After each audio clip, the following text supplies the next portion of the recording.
வணக்கம், welcome back to chef Deena's kitchen. இனி நம்ம கிச்சனில் பார்க்கும்போது உருண்டை குழம்பு, பருப்பு உருண்டை குழம்பு, அதுக்கப்புறம் வெண்டைக்காய் ஃப்ரை.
வெண்டைக்காய் ஃப்ரை நீங்கள் ரெகுலர் பண்ணுற ஸ்டைலில் இந்த வெண்டைக்காய் ஃப்ரை பிண்டி குறுக்கரே சொல்லுவாங்க. அதாவது கடலை மாவு, அரிசி மாவு, கொஞ்சம் மசாலா போட்டுலாம் போட்டு நல்லா கிறிஸ்பியாக ஆயிலை ஃப்ரை பண்ணி எடுத்தால் எப்படி இருக்குன்னு சொல்லிட்டு இன்றைக்கி தெளிவாக கொடுத்துருக்கேன். அது மட்டும் இல்லை, இந்த வெண்டைக்காய் ஃப்ரை நீங்கள் வீட்டில் பண்ணும்போது, அதாவது இந்த பிண்டி குறுக்கு பண்ணும்போது ஃப்ரை பண்ணி முடித்த உடனே கொஞ்சம் லைட்டாக சாட் மசாலா போட்டு நல்லா மிக்ஸ் பண்ணிட்டு அதுக்கப்புறம் சாப்பிட்டு பாருங்களேன், சூப்பராக இருக்கும். அந்த நல்லா கிறிஸ்பியாக முறுமுறுன்னு இருக்கும். அதே டைமில் கொஞ்சம் அந்த புளிப்பு, அந்த சாட் மசாலா போட்ட அந்த டேஸ்ட்டு எல்லாம் அருமையாக இருக்கும். அதே மாதிரி தான் இந்த பருப்பு உருண்டை குழம்பு. இந்த பருப்பு உருண்டை குழம்பு பண்ணும்போது நிறைய பேர் என்ன பண்ணால் உருண்டை மாதிரி பிடிச்சி தனியாக ஒரு இட்லி சட்டியில் வேக வச்சுட்டு அதுக்கப்புறம் குழம்பு போடுவாங்க. அப்படி பண்ணவே பண்ணாதீங்க. அப்படி பண்ணும்போது என்ன ஆகுன்னா, அந்த குழம்பும் அந்த உருண்டையும் தனியாகவே இருக்கும், அந்த டேஸ்ட் நல்லா சேர்த்து வராது. இந்த குழம்பு உருண்டையும் ரெண்டும் ஒன்றா போட்டு வேக வச்சா மட்டும்தான் நல்லாயிருக்கும். அதனால் நம்ம என்ன பண்ணுறோன்னா, இந்த பருப்பு அரைச்ச பிறகு லைட்டாக வதக்கிட்டு அதுக்கப்புறம் உருண்டை மாதிரி பிடிக்கணும். பிடிச்சிட்டு டேரெக்டாக குழம்புல போட்டோன்னா உடையாது. எதுக்காக வதக்கி முடித்த பிறகு நம்ம உருண்டை பிடிக்கிறோங்க அப்படின்னா, அந்த வறண்டும் போது உங்களுக்கு வந்து தண்ணி இழுக்க ஆரம்பிச்சிடும். அதுக்கப்புறம் கெட்டுன்னு ஒரு பக்கம் குறைச்சிரும். அதனால தான் வந்து நம்ம லைட்டாக வதக்கிட்டு அதுக்கப்புறம் உருண்டை பிடிச்சி குழம்புல பண்ணு சொல்கிறேன். இந்த ரெசிபி பற்றி ஃபுல் டீட்டெயில்ஸை நீங்கள் பார்க்கலாம். இப்போ இந்த ரெசிபிக்கு தேவையான பொருட்கள் பார்த்தலாமா?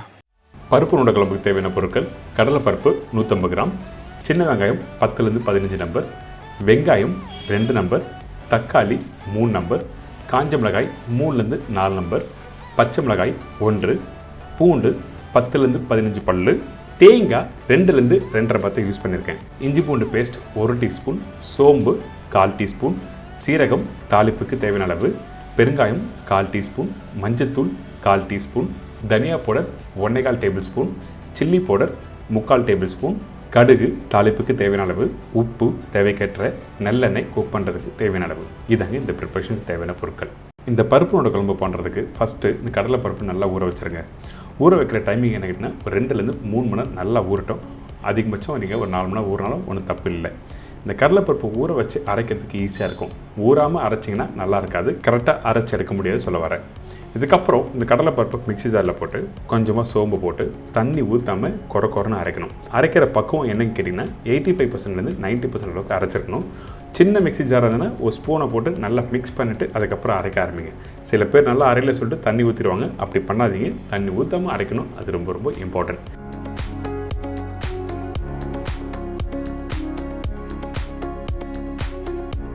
இந்த மாதிரி கரெக்டாக அரைச்சி எடுத்துருங்க. பார்த்தீங்களா, கையில் எடுத்திங்கன்னா உருண்டை மாதிரி ரவுண்டாக வரணும். கொஞ்சம் தண்ணி அதிகமாக இருந்ததுன்னா குக் பண்ணுறதுக்கு கொஞ்சம் கஷ்டமாக இருக்கும். அதனால தான் தண்ணி ஊற்றாமல் அரைச்சிருக்கேன். இதுக்கப்புறம் அரைச்ச கடலைப்பருப்பை லைட்டாக வதக்க போகிறோம். அதனால் இந்த கடாயில் கொஞ்சம் எண்ணெய் ஊற்றிருக்கேன். கடுகு, சீரகம்,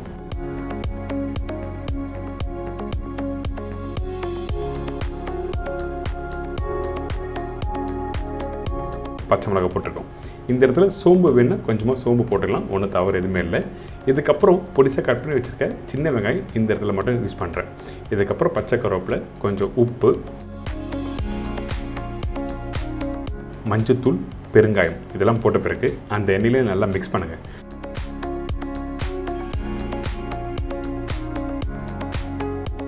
மிக்ஸ் பண்ண உடனே ஏற்கனவே அரைச்சி வச்சுருக்க அந்த கடலைப்பருப்பை இதில் போட்டு திருப்பி வதக்க ஆரம்பிக்கிறோம். இதை வதக்கிற பக்குவம் என்ன கேட்டிங்கன்னா, நீங்கள் கடலைப்பருப்பு இதில் குக் பண்ணும்போது கடாயில் ஒட்டுற மாதிரி வரும். அந்த மாதிரி பக்குவம் வந்து நீங்கள் எடுத்துடணும். அதாவது அதிகபட்சம் நீங்கள் ஒரு 2லேருந்து ஒரு 4 நிமிஷம் வதக்கினா மட்டுமே போதும். ரொம்ப நேரம் வதக்க வேண்டாம். அப்படி வதக்கினா ரொம்ப ட்ரை ஆகிடும். அதுக்கப்புறம் உருண்டை பிடிக்க முடியாது.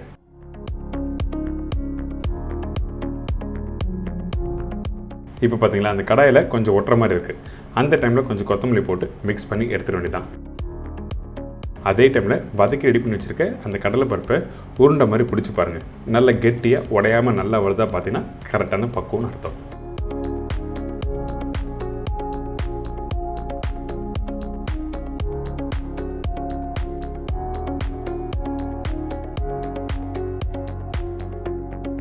இப்போ இதே மாதிரி எல்லா உருண்டையும் ரெடி பண்ணி வச்சுருக்கேன்.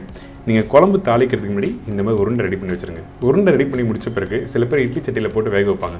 அப்படி பண்ணுறது தவறு எதுவுமே இல்லை. ஆனால் அந்த உருண்டையில் அந்த டேஸ்ட் வராது. அதனால தான் குழம்பு தாளித்து அதிலே போட்டு வேக வைக்கணும்னு சொல்கிறேன். இதுக்கப்புறம் மண்சட்டியில் வந்து கொஞ்சம் எண்ணெய் ஊற்றிருக்கேன், கடுகு போட்டிருக்கேன்.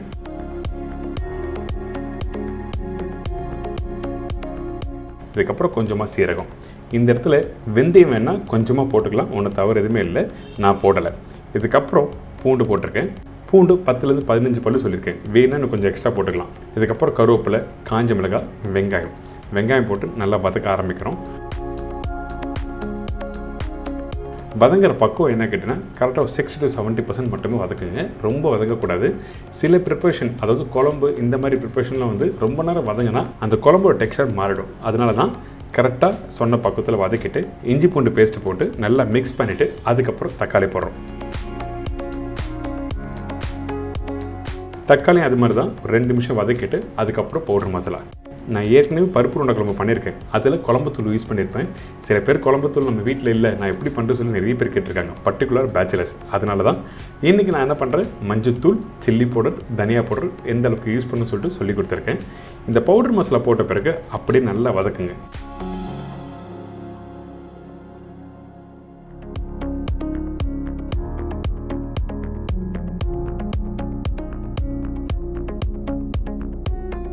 வதக்கிட்டு அதுக்கப்புறம் தேவையான தண்ணி ஊற்றி நல்லா கொதிக்க விடுறோம்.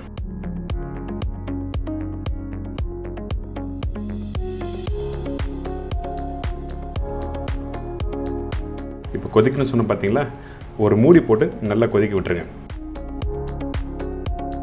அதுக்கு பிறகு ஓப்பன் பண்ணி பார்த்தீங்கன்னா அந்த குழம்புத்தூளோட மசாலா பச்சை வாசனையில் போயிருக்கும். நல்லா வெந்துக்கணும் மசாலா. அதுக்கு பிறகு தான் புளி தண்ணி ஊற்றுறோம். புளி தண்ணி ஊற்றும் போது திருப்பியும் சொல்கிறேன், நம்ம யூஸ் பண்ணியிருக்கேன் அந்த மசாலா நல்லா கொதித்து வெந்து வந்திருக்கணும். அதுக்கு பிறகு தான் புளி தண்ணி யூஸ் பண்ணணும். நீங்கள் அப்படியே புளி தண்ணி வேகாமல் போட்டிங்கன்னா அந்த குக் பண்ணுற டைமிங் அதிகரிக்கும். அதே டைமில் வந்து டெக்ஸ்சரும் மாறிடும். அதனால தான் மசாலா வெந்த பிறகு புளி தண்ணி போட்டு திருப்பி குக் பண்ணுறோம். குக் பண்ணி முடித்த பிறகு இங்கே தேங்காய் யூஸ் பண்ணுறேன். தேங்காய் 2லேருந்து 2.5 பத்து யூஸ் பண்ணியிருக்கேன். அந்த தேங்காய் யூஸ் பண்ணும்போது ரொம்ப அரைச்ச தேங்காய், கெட்டியான தேங்காய் யூஸ் பண்ண வேண்டாம். கொஞ்சம் தண்ணியாக பாலாக யூஸ் பண்ணால் ரொம்ப நல்லாயிருக்கும். எதுக்காக கேட்டினா இந்த குழம்பு கொதிக்க கெட்டியாகிடும். கெட்டியானால் என்னாகும், அந்த பருப்பு உருண்டை போட்டு வேக வைக்கும் போது சீக்கிரமாக நல்லா வெந்து வராது.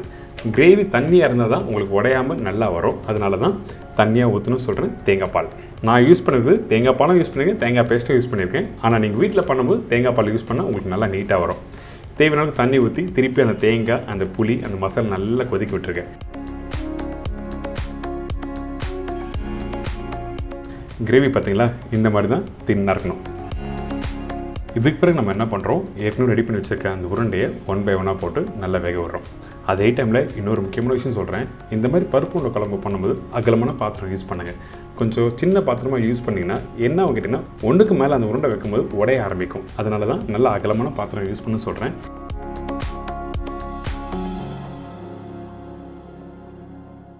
இப்போ இந்த பருப்பு உருண்டை குழம்பு ஆல்மோஸ்ட் ரெடி ஆகிடுச்சு. ரெடியான பிறகு கொஞ்சமாக நல்லெண்ணெய் ஊற்றி கொத்தமல்லி போட்டு நல்லா மிக்ஸ் பண்ணி எடுத்திங்கன்னா ஒரு சூப்பரான பருப்பு உருண்டை குழம்பு ரெடி.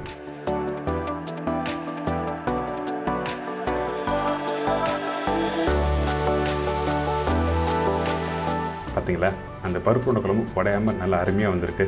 இதை அப்படியே உடச்சி காமிக்கிறேன் பாருங்கள். நல்லா ஜூஸியாக இருக்குல்ல, இந்த மாதிரி தான் இருக்கணும். பருப்பு உருண்டை குழம்பு பண்ணும்போது அந்த உருண்டை ஹார்டாக இருக்கக்கூடாது, நல்லா ஜூஸியாக இருந்தால் சூப்பரான பருப்பு உருண்டை குழம்பு ரெடி. இதை தொடர்ந்து நம்ம பண்ண போகிறது வெண்டைக்காய் ஃப்ரை, அதாவது பிண்டி குர்குரே. இந்த ரெசிபிக்கு தேவையான பொருட்கள் பார்த்துலாம். அதுக்கு முன்னாடி நம்ம சேனலில் நிறைய பேர் வீடியோ பார்த்து வீட்டில் ட்ரை பண்ணுற சொல்கிறாங்க. இதுலேயும் இன்னும் கொஞ்சம் டவுட் எதுனா இருந்ததுன்னா நீங்கள் நேராக கூகுள் போங்க. கூகுளில் போய்ட்டு www.chefdeenacooks.comல டைப் பண்ணுங்கள். என்னோடய வெப்சைட் ஓப்பன் ஆகும். உங்களுக்கு தேவையான ரெசிபியை நீங்கள் டைப் பண்ணினா ஃபோட்டோ ப்ளஸ் எக்ஸ்ப்ளனேஷனும் உங்களுக்கு தெளிவாக கொடுத்துருப்பேன். பிண்டி குறுக்குறைக்கு தேவையான பொருட்கள், அதாவது வெண்டைக்காய் ஃப்ரை. வெண்டைக்காய் 1/2 கிலோ, கடலை மாவு 4 டேபிள் ஸ்பூன், அரிசி மாவு 2 டேபிள் ஸ்பூன், மஞ்சத்தூள் 1/4 teaspoon, chilli powder 1 table spoon, தனியா பவுடர் 3/4 டேபிள் ஸ்பூன், இஞ்சி பூண்டு பேஸ்ட் 1 டீஸ்பூன், சீரகம் சிறிதளவு, சாட் மசாலா தேவையான அளவு, தயிர் 100லேருந்து 150 ml, உப்பு தேவைக்கேற்ற, ஆயில் ஃப்ரை பண்ணுறதுக்கு தேவையான அளவு. இதாங்க இந்த ப்ரிப்பரேஷன் தேவையான பொருட்கள். ஃபஸ்ட்டு இந்த வெண்டைக்காய் ஃப்ரை பண்ணுறதுக்கு நம்ம என்ன பண்ணுறதுன்னா, கடையிலேருந்து வாங்கும்போது வெண்டைக்காய் நல்லா பிஞ்சான வெண்டைக்காய் இருக்கணும். இந்த ரெசிபிக்கு மட்டும் இல்லை, எந்த ஒரு ரெசிபி பண்ணாலும் இந்த மாதிரி வெண்டைக்காய் வச்சு பண்ணும்போது நல்லா பிஞ்சாக கடையில் பார்த்து வாங்குங்க.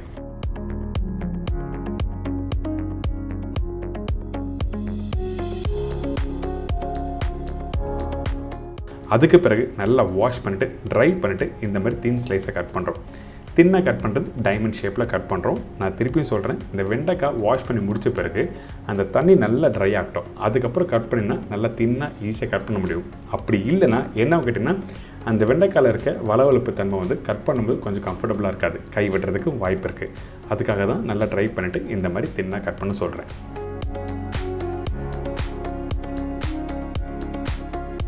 இப்போ எல்லாத்தையும் கட் பண்ணிவிட்டு நல்ல ஒரு அகலமான ஒரு ட்ரே எடுத்துக்கங்க.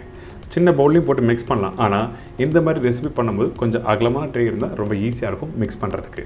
இதுக்கப்புறம் இந்த வெண்டைக்காய் போட்ட உடனே கடலை மாவு யூஸ் பண்ணியிருக்கேன்.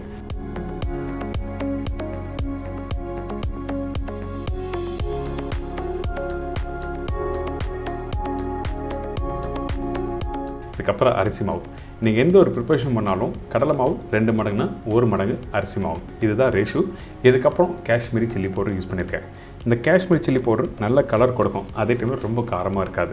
இந்த மாதிரி ரெசிபிக்கு காஷ்மீரி சில்லி பவுடர் யூஸ் பண்ணுறது ரொம்ப நல்லது. இதுக்கப்புறம் மஞ்சத்தூள், தனியாத்தூள்,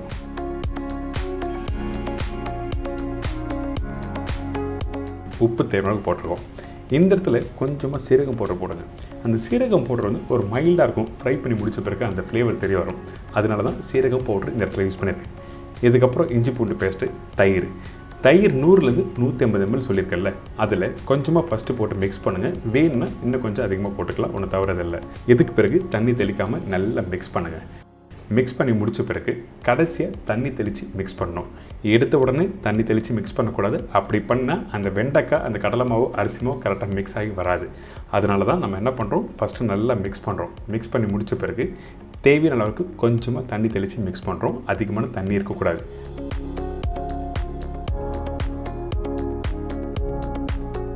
மேலோட்டமாக இருக்குன்னு சொல்லுவோம் பார்த்தீங்களா, அந்த மாதிரி தான் தண்ணி தெளிச்சிருக்கணும். அது மட்டும் இல்லை, வெண்டைக்காய் மிக்ஸ் பண்ணி ஒரு 5 நிமிஷம் டைம் விட்டிங்கன்னா ஈரப்பதம் அதிகமாகும். அதனால தான் கொஞ்சமாக தள்ளி தெளிக்க சொல்கிறேன். இதுக்கப்புறம் எண்ணெய் கடாய் நல்லா சூடாக இருக்குது. சூடான எண்ணெயில் போட்டு ஃப்ரை பண்ணினா சூப்பராக கிறிஸ்பியாக வந்துடும். சூடு இல்லாத எண்ணெயில் கண்டிப்பாக வெண்டைக்காய் ஃப்ரை பண்ணக்கூடாது. அப்படி பண்ணால் கண்டிப்பாக எண்ணெய் பிடிக்க ஆரம்பிச்சிடும். அதனால நல்லா சூடு பண்ணிவிட்டு அதுக்கப்புறம் போட்டு ஃப்ரை பண்ண ஆரம்பிங்க.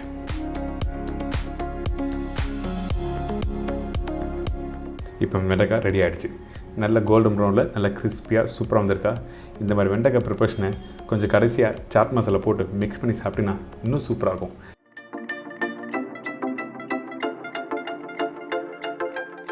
சாட் மசாலா எதுக்காக இந்த இடத்துல யூஸ் பண்ணுற கேட்டேன்னா, அந்த புளிப்புத்தன்மை லைட்டாக இருக்கும்.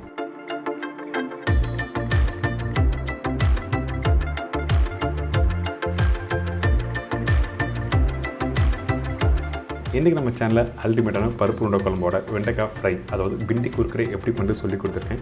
ட்ரை பண்ணுங்கள், என்ஜாய் பண்ணுங்கள்.